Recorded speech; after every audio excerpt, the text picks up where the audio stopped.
All right. So today I want to talk to y'all about a framework that I have, which is called the FIRE framework. And I know when we talk about personal finance, people think FIRE, financial independence, retire early, but that's not what I'm talking about.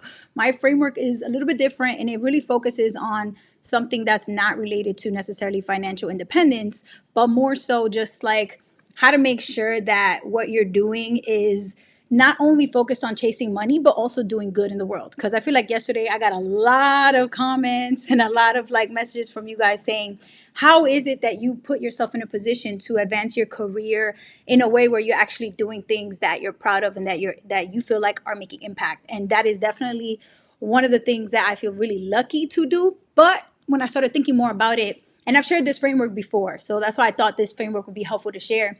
When I thought more about it, I realized that it's really the intentionality behind it. Like I didn't just throw myself into work. I could have went and worked on Wall Street when I graduated college, but instead I didn't choose to do that. I instead went to focus on what I wanted to do, which was learn more about education. And the best way to learn more about education was to become a teacher. So even though it wasn't the most money, it was probably the most important work that I've done because it taught me so much from literally that lowest level of working in education, which is to come in as a teacher. I wasn't a principal, I wasn't a superintendent. I didn't kind of move up to the higher levels, but I've learned from like that on the ground experience. So basically, my FIRE framework that has guided that is really FIRE, right? F is fulfillment. So I always have to ask myself, is this work actually work that I enjoy? And for a lot of people out there, the F doesn't even matter to them. They don't care. They're just like, I just want to make money. I don't care if I enjoy it or not. I just show up to work and get paid. And look, again, that's fine. If you know that that's the type of journey you're on, if you know that's the type of person that you are, where you're just trying to make money, you want to make bread, stack your money, and that's it, fine, go ahead and do that. But if you're the type of person where you're like me and the type of work that you do, kind of you want it to mean something, you want it to be something that you're at least a little passionate or excited about, happy that you work in that, then I think the F for fulfillment is going to be really important. The I is whether it is something like for me, actually, when I was thinking about this framework, I was like, okay, I really have to think about this in a way where it's not just constantly about what I'm doing to make money. It's about what the result of me doing that and making money is. So for me, the I of impact is so important. Like when I'm gone off the face of this earth, and people probably won't even remember my name, right? After like two, three, four generations, grandkids, great grandkids. I don't know my great grandmother's name. So why would I expect four generations down from me to remember my name? But the impact of my work hopefully will touch their lives. So that's kind of for me the I of impact is like, in what ways is the work that I'm doing impacting beyond just me and my paycheck? So for me, the I in impact is really like, that has led me to not just post content on social media because yeah, I could, make $5 million a year from sponsorships on social media, and nothing will change at the systemic level, at the institutional level. So, in order for me to to actually create systemic change, I have to actually change the systems at play. The reason why I messed up my finances and did not have a good credit score and got into all that credit card debt was because I didn't have my situation together because I never got educated about it. So now in my work, I knew that that was going to drive me and lead me to go and change education. So as an advocate with the Mission 2030 Fund, I actually work on changing the state laws and helping them to change the law so that it requires every single student in high school to take a financial literacy class, which is amazing. I wish I had that. So in 2019 or 2018, around there was only 8 states that required it. And now there's about to be 29 states. So there's been a lot of change and growth because of the team that I work with. So that to me is like impact. I could have definitely gone and worked on Wall Street. Yeah, I could have gone and, created my own company or created an app or started a YouTube community or like a cohort of courses. Sure. Like, look, there's a million things. It's an infinity long list of things that I could do to make money. But is it F fulfilling me? I actually allowing me to make an impact. Now, the R is revenue. If you know that you're at a job that is like, meh, not that fulfilling, impact is kind of limited, and the revenue is low, you're not making that much money, That's a red flag. That is a red flag because it's about balance. At some points in my life, I was definitely willing to overlook the R and the revenue and not make a lot of money because I was focusing on putting myself on the path to making an impact through future work, or like putting myself in a situation where I knew that I could get promoted to another role. So, and I talked about this in my live yesterday where I have definitely moved from one job to another job where I took a pay cut to go there because it was more aligned with me. So that's okay. But if all of the letters, like if I go through each of the letters in the framework and they're lacking all of them or most of them, to me, that's really like a red flag. And that's the call to action for me to figure out I need to pivot in my career or I need to make a big change in my life. So revenue shouldn't be the number one only thing that motivates you unless that's just how you are and you just literally only care about chasing dollars. That's fine, but that's just not me. And I know that about myself. So the framework has really been helpful. And then the last one is E, which is ethics. If you do some shady business for your job and you can't sleep well at night because it keeps you up thinking about how wrong what you've done is, red flag, red flag, red flag. Like that's gonna affect your mental health. That can affect your physical health. That can affect you in so many different ways where it's not just something that you do shady at work. It's now gonna make other aspects of your life shady. So if you're the type of person where you're a crook, you're a con, and you're okay with that, because as long as you're making money, there's a lot of people like that out there. And I would argue karma, she a bitch, so she will come back around and get you, right? So I think that that's super important when you look at people who have gotten away with like the biggest cons ever, right? When you look at people like Bernie Madoff, right? Like who's probably the biggest con man of our lifetime. The amount of money that he stole from people by conning them, pretending they were investing in a fund when he was really actually just setting up a Ponzi scheme. So if you don't know about Bernie Madoff's story, there is an incredible HBO documentary that literally tells you everything that happened, how he did it, how he got away with it, who was involved, how many people was affected, the money, how much money he stole from people. So definitely, I recommend checking that Bernie Madoff documentary on HBO. If you've never seen it, watch that tonight. Watch that tonight because it's so good. And at the end of the day, there's people like him that, to me, in my mind, I really do believe, and in my heart, that karma comes back around and takes care of them. Bernie Madoff, he definitely went to prison because his son found out what he was doing and told on him. And, he did not have very happy ends of his days. So I would say, yeah, you could get away with that for so long, but for how long and at what cost, right? So for me, the ethics is very important. I don't want to be doing shady business for work. I don't want to be selling people index universal life insurance or annuities in their 403Bs, like sketchy, sketchy, sketchy. And I know that's a controversial topic. We could do a whole separate live about just that, but it doesn't sit well with me. Okay, that's all I got to say.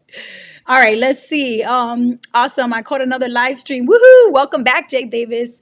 Can you please cover how to determine your FIRE number? Oh, okay. So now we're talking about FIRE with financial independence, retire early, which I'll get to in a second. I really do think that that's so important because for some reason, so many people think that it's like impossible to achieve that, but it's really not that impossible when you actually crunch the numbers. It's really just a numbers game. So before I get to that question about your FIRE number, first I just want to say that your retirement is not an age. People really think that retirement means I turned 65. No, retirement is a dollar amount that you either have hit that dollar amount or you have not. And so in order to calculate that, there is a rule called the 25X rule, which means you take however much money you think you need to spend each year when you're not working anymore. So probably like the median salary in the US is probably like maybe 65, 70,000. So if you take 65 or 70,000, you want to multiply that by 25. And the total is going to tell you how much money you need to hit in order to be able to take $65,000 or $70,000 out every single year to live on it without ever running out of money in retirement. So just, off the top of my head right now, if I were to do, or off the top of my head, I'm going to go to Google because I don't know it off the top of my head. If I do 70,000 times 25, that's 1.75, that's $1.75 million. So 1,750,000. And that allows you to take $70,000 out every single year in retirement without running out of money. Now, if you want to live off of $65,000 a year, that's going to be 1.625 million. So $1,625,000. And that allows you to live off of 65K a year. If you're thinking, I can't live off of 65K a year, are you crazy? I need at least 85,000. Okay, well, 85,000 times 25 is 2.125 million. So now you need to cross 2 million in order to retire and take out 85 grand every single year to live off of. So obviously, the more you're going to spend each year or each month, the more you need to have to retire comfortably and hit that fire number for yourself.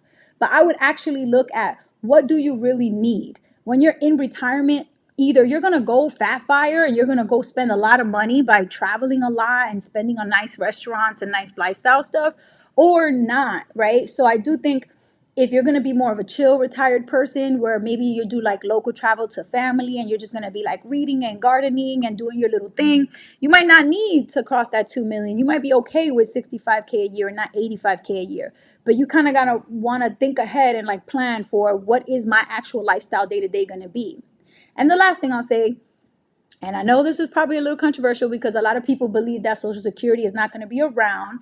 But the way Social Security works is, as long as there's a base of workers paying taxes on their earned income in the United States, there will be a majority of your Social Security benefits available, because 100% of your Social Security benefits does not come from trust funds that are sitting in the government budget.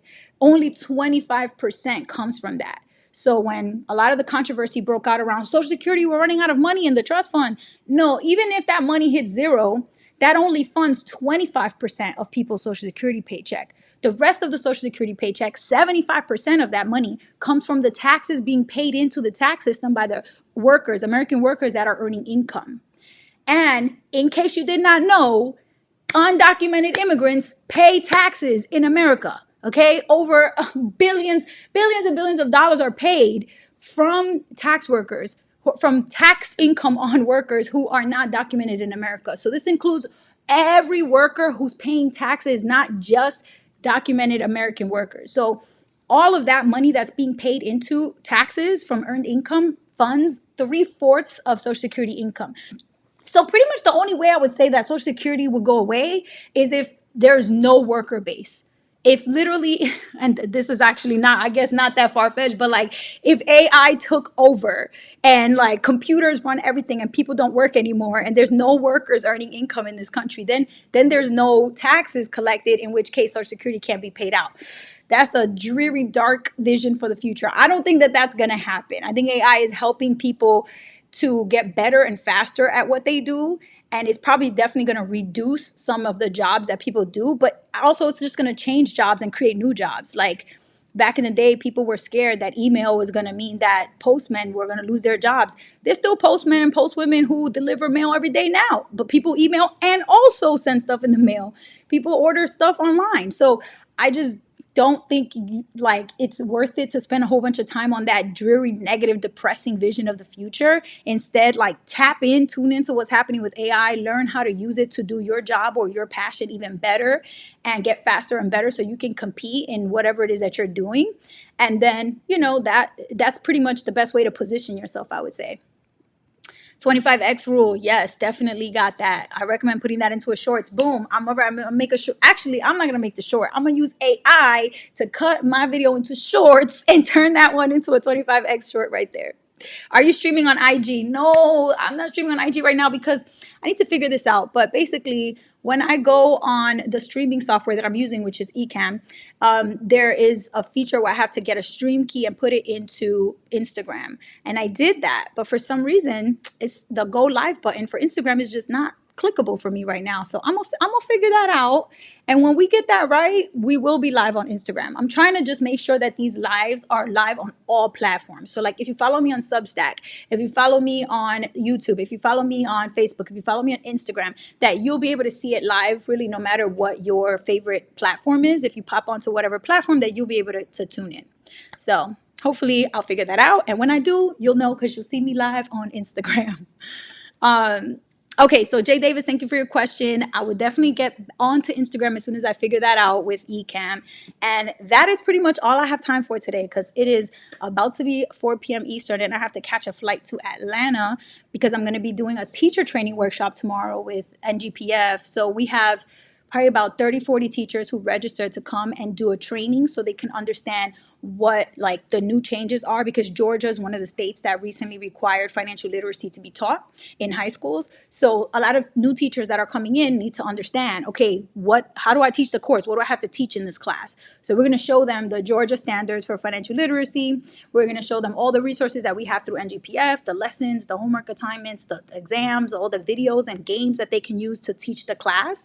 And pretty much we're going to spend the day together with teachers really helping them to feel empowered and ready to go so they could like take advantage of the summer to like prep their course, use all these materials.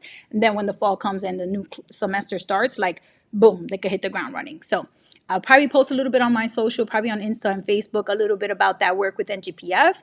And then tomorrow I'm going to be live probably from my iPhone in the hotel room in Atlanta, but we'll see. I'm going to figure it out, but I'll definitely still be live tomorrow. So come through with questions, comments. Again, shout out to Jay Davis for that good question about FIRE. The 25X rule is definitely a huge piece of my planning for my future. So all of these things are things to just, keep in mind as you start building like a pathway to the journey that you want to be on when it comes to your money. So hopefully this was helpful. Both FIRE, that my FIRE framework and also financial independence retire early, hopefully motivated you to run the numbers, crunch the numbers and see what your FIRE number would be.